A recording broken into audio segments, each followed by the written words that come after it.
You're listening to 91.7 FM, WSUW, in Whitewater, Wisconsin.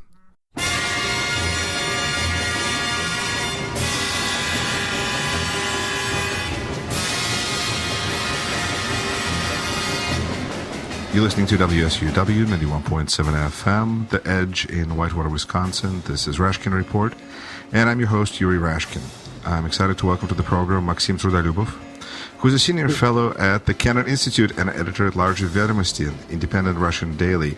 Mr. Trudolyubov was the editorial page editor of Vedomosti between 2003 and 2015. He has been a contributing opinion writer for the International New York Times since the fall of 2013. Maxim, welcome to the program. Hello, welcome. Thank you for having me. It's very exciting because you're active in media in both ends of the, the two leaders that now seem to destined to rule our world, Mr. Putin and possibly Mr. Trump. Let's begin with your evaluation of what's going on in that Russian connection that we're discussing, debating. Is this something that you feel there's some validity to this, that Russian, FSB, KGB, whatever, Kremlin has some involvement, or what are your thoughts? Well, of course, I have no inside knowledge of any of this, and it's obviously if there's something, it's we'll probably know for sure in about what's the time it takes for archives to get public. So we don't know, but from what we see, there's no direct evidence. Obviously, there are contacts, and there have been contacts as always. But I think that basically we have on the Russian side a number of parties, let's put it like this, groups, that probably even more than just two. And one group is clearly has a history of contacts with the Republican part of the American establishment, and the other group has a history of contacts with more on the Democratic side. And again, of course, within these groups there are subgroups, and I just think that actually there's never existed a consensus on the Russian side, on the Kremlin's, even within the Kremlin, that they all wanted Trump to win. I never believed that, and actually on election night, it was actually clear that the Kremlin, the public part of at least those advisors that we see on media, on the Russian state-run media, they were all surprised. It was an actual surprise, and it was clear that they were preparing something, but the contingency plans were for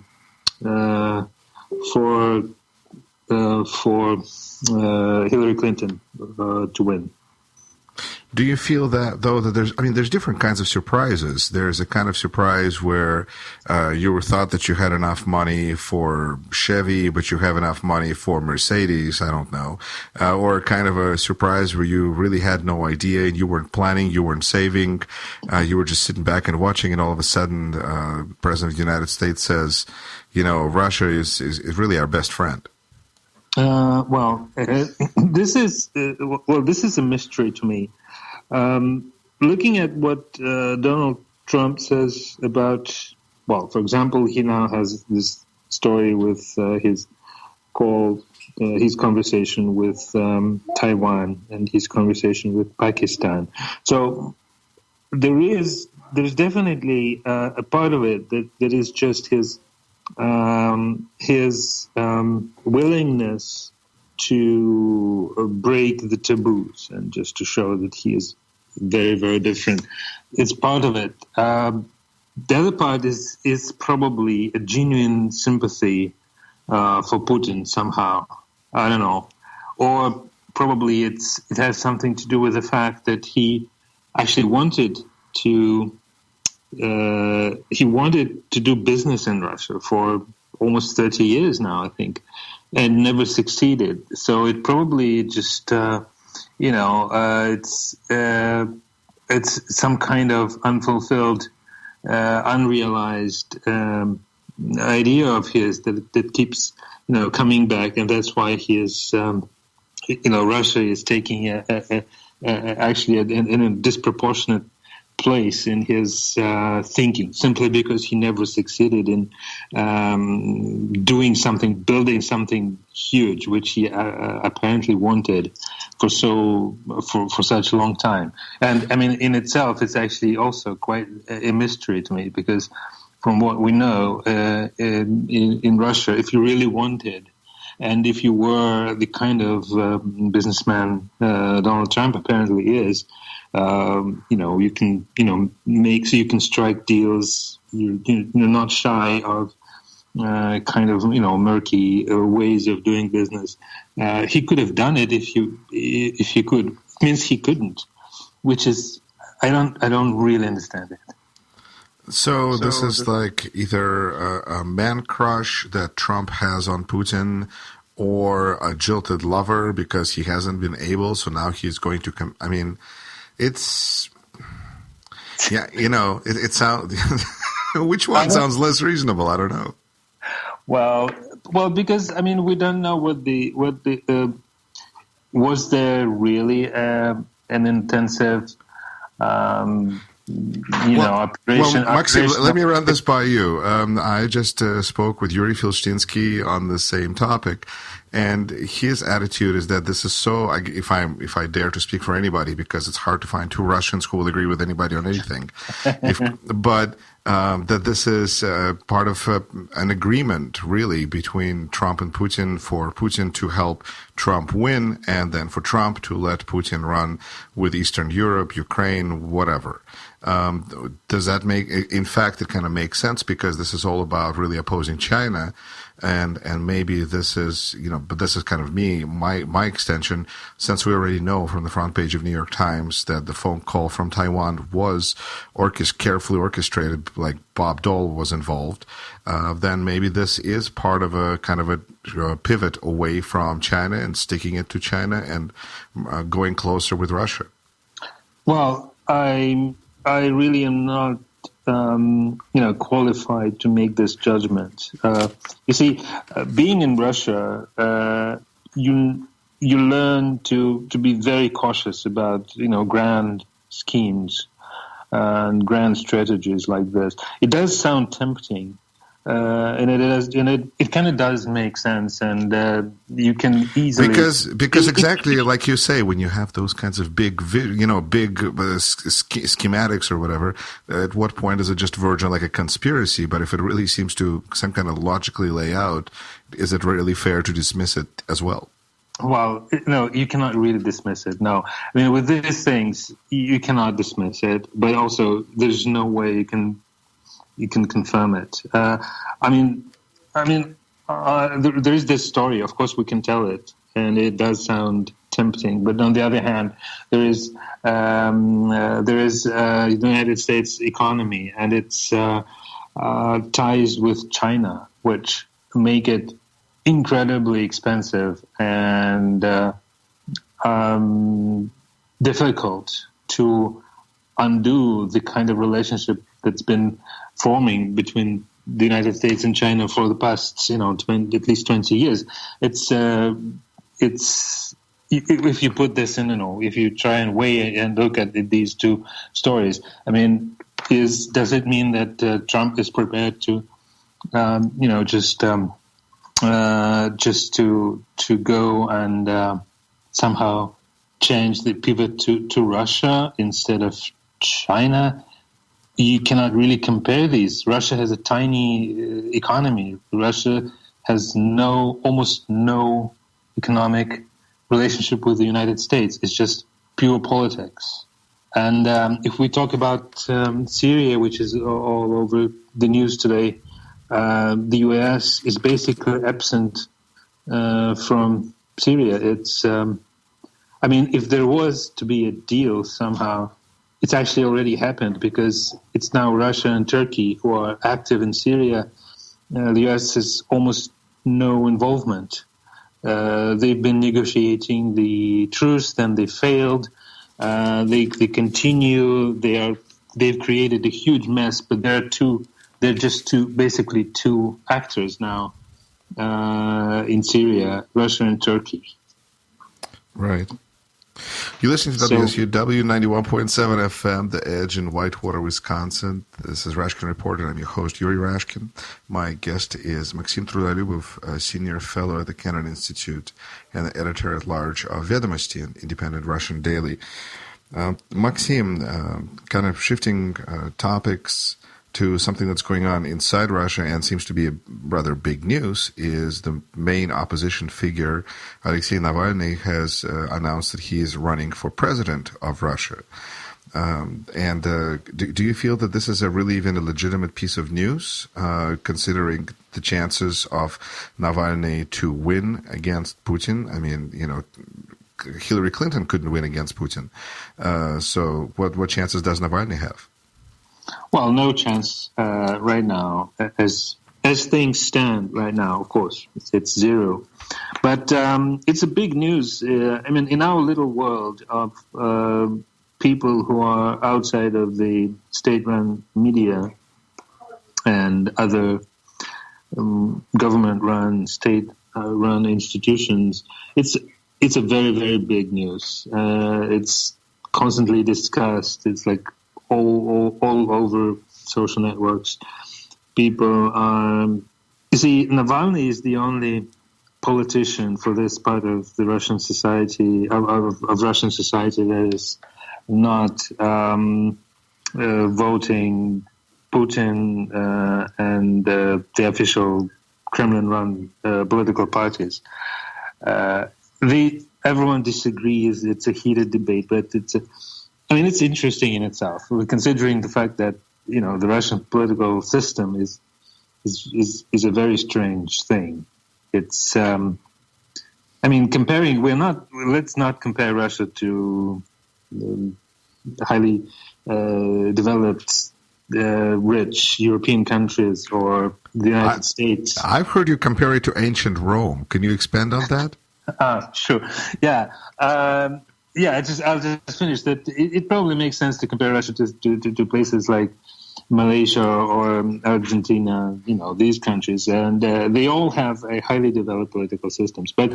And Russia does not. Russia basically has one person and one challenger. Yeah, and why I mentioned ancient Rome, basically because if we look at late Republican Rome, where there was an intense political struggle, we see sort of two, not real political parties, but sort of proto-political parties, groupings, optimatus and popularis, groups of people who were roughly sort of establishment and populists. And Julius Caesar was actually, despite being a part of an old aristocratic family, was actually defending the interests of the people. And in a setting like this, you can feel that there's no structure. They're just people, and they create politics out of ad hoc unions. They create groups. They win or lose elections, and very often the incumbent is like all powerful, and the challenger is an under that has trouble fighting in an uphill battle. So we have something comparable in that sense, because there are no political parties. The ones that exist, they are basically state-run organizations. They're all funded by the administration, and they just fulfill a certain public relations purpose. And we have this person, basically one person who is who is an aspiring politician who's challenging this, and it's incredible in itself, actually. And it's, right. So, and he is running not represented by any party. He is running as a solo candidate. And when is the election in Russia? When is the presidential election? It's a year and a half, roughly. It's the year 2018. So it's actually, by the Russian standards, it's actually so far away that it's almost irrelevant, because in Russia things happen usually even pre-election. It's usually 2 to 3 months that you can actually speak of a real serious campaigning. Rarely things happen a year in advance, like in the United States, where you have people starting to think about their campaigns almost immediately after after election night.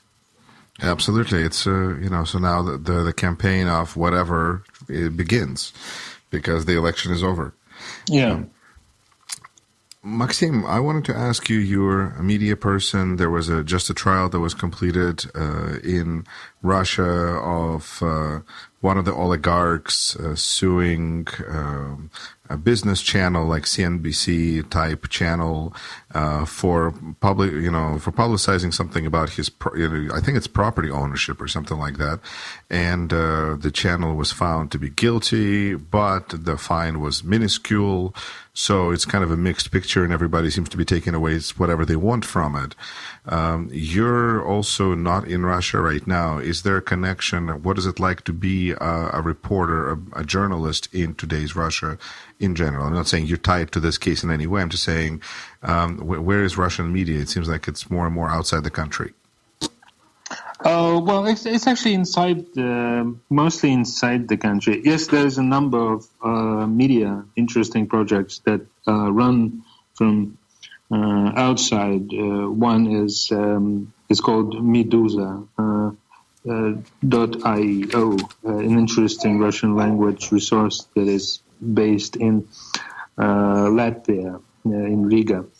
And they have an English language site as well. They do have an English language. Meduza, yes. All right, continue. And but most media, including those that are completely independent, and they do have a very independent editorial policies.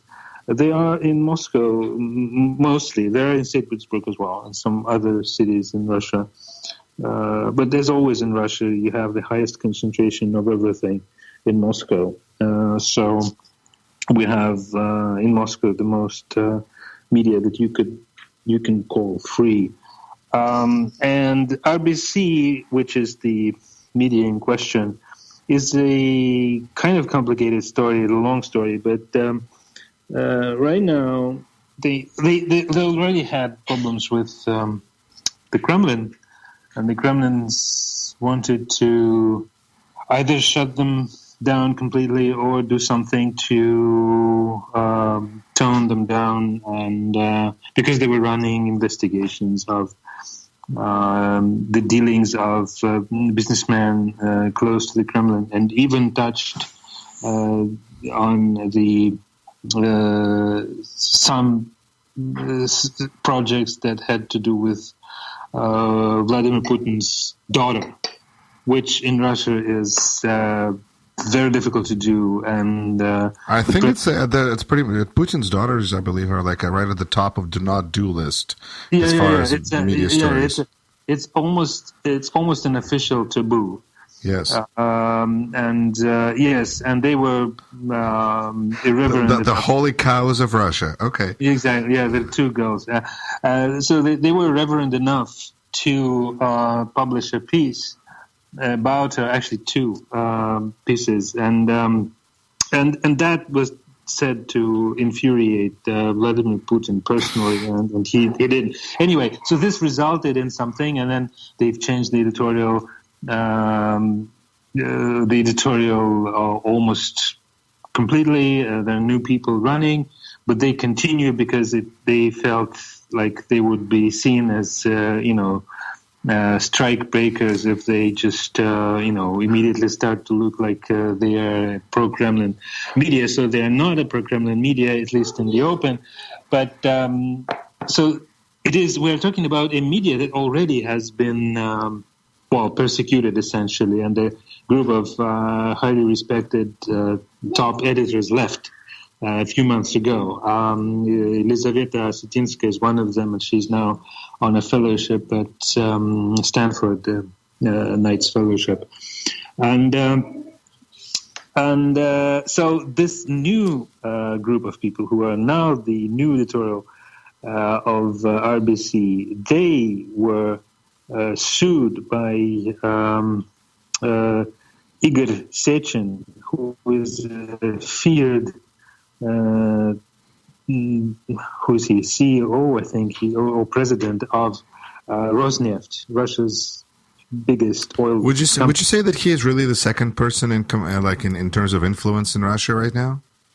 Yes, I think you can say that probably. It's a very informal pecking order, so to say. But yes. Well, but if he can orchestrate an arrest of a Secretary of Economic Development, then it seems like the consensus is he's probably the second person after Putin in terms of influence. Yes, that's what we sort of.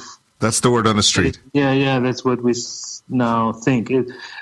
Yes, and that was he was aiming at this. He was at some point he was apparently he felt that he was on the verge of losing his influence, and this year was crucial for many people like Sechin. Some of them lost their positions, jobs, or even freedom, because Russia had some kind of a benign, modest anti-corruption drive. But anyway, so Sechin survived and even gained a lot of influence. Mainly, I think that what he's trying to do, he's trying to present himself, to make himself into the kind of breadwinner. A major figure for whose business is to help the Russian federal budget to stay afloat, and that's sort of his mission, and that's where he derives his powers from. That from what you see, you can probably say this. Sure. And so the media has basically a list of taboos that it shouldn't really be speaking about, whether it's Putin's family, whether it's Mr. Sechin. What else do you feel is on this list of taboo that you kind of your pen, you think twice before typing those names? Well, usually, the funny thing, of course, there's no list, right? So you never know, but you can guess. One metaphor that's been current for the past months, I think, it was in it's the line. It's the double solid no passing lane. How you say it? The double solid no passing. I didn't know it in English. So this двойная сплошная, the double solid lane. This is the kind of image my colleagues been using. So in Russia, when you don't want to cross this really. When you're on the road, because this is something that the Russian traffic police is really wild, and they're really mad about this. They would immediately stop you, and so if it says no passing, double solid, there's no passing. No passing, right? And the way we, in Russia, you can do things on the road sometimes, but there are things you never do, and this is one of them. And so this has been used, and so actually the thing is that. People say that this no passing line is a movable line. That's the problem, because, you can probably say that Putin's family is something that's you are more or less sure. Yes, it's not something you want to touch. But there are other things, yes, related to whatever Igor Sechin is up to right now. Some other big businesses, because they would sue you and they would do this ferociously. What else? There are actually very, very few things. You can criticize the Kremlin's policies pretty openly. Almost everything. Not almost, but everything.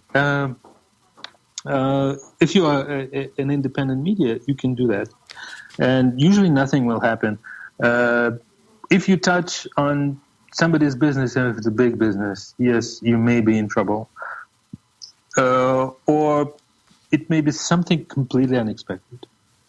You may not, as a journalist, you may not be aware of something that the Kremlin is considering of huge importance at this particular second, and they see somebody writing about it, something they think is very wrong. They may get angry, and then you will basically learn about it, after the fact, when you receive some kind of gift from them. I guess I can't really argue, but I think that there are some specific things that I find that are just forbidden for discussion, such as the number of the military army personnel lost in Ukraine. I think that's illegal to even mention on the radio in Russia. Oh, yeah, they made it. Yes, you're right. They made it into a law. You cannot actually do that. People actually, you see, the thing is that when I say the taboos, right, at Vedomosti, we've mentioned all of these things.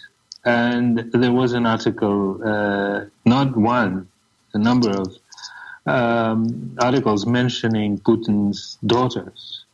And yes, the coverage of Russia's involvement in Ukraine was, well, to the extent the newspaper can do it, was without any, no passing lines. It's just, probably the way you do it. Probably there are certain personal issues sometimes in the Kremlin between the people who are running media, who are responsible for running media on the Kremlin side, and some of the editors-in-chief. The situation, of course, is completely abnormal, and it's not what you call free media. But inside this unfree situation, there are, nuances. All right.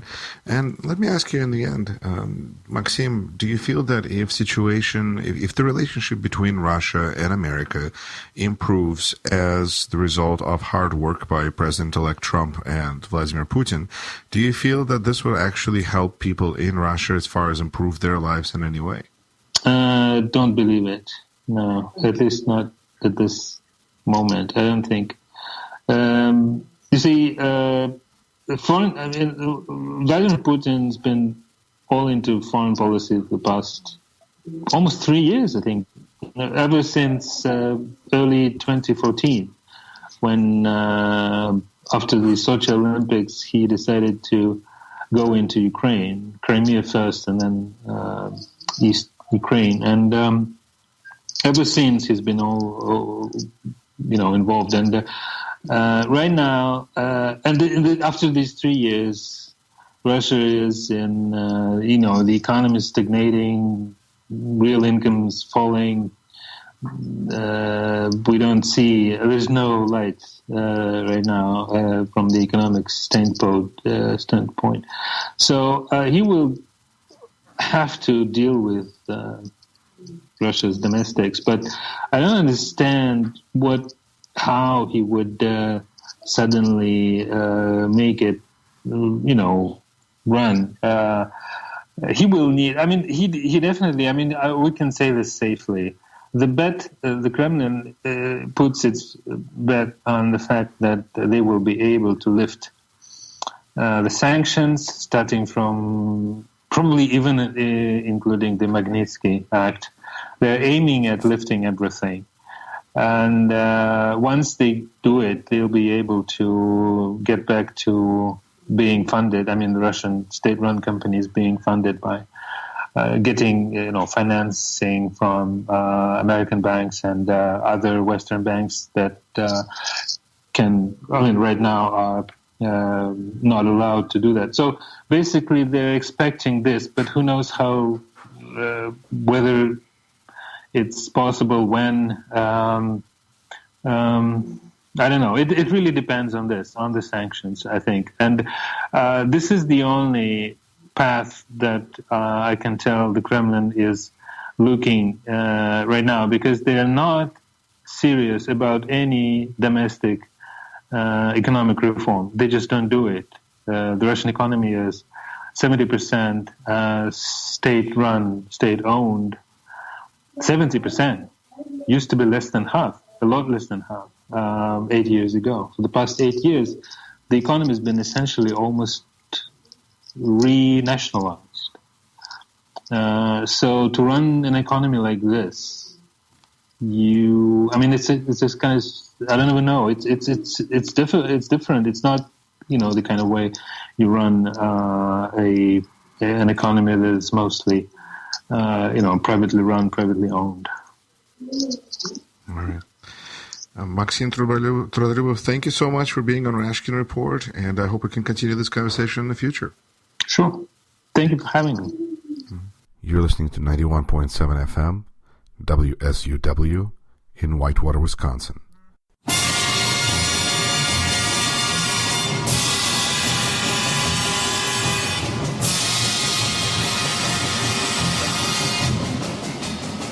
You're listening to Rashkin Report.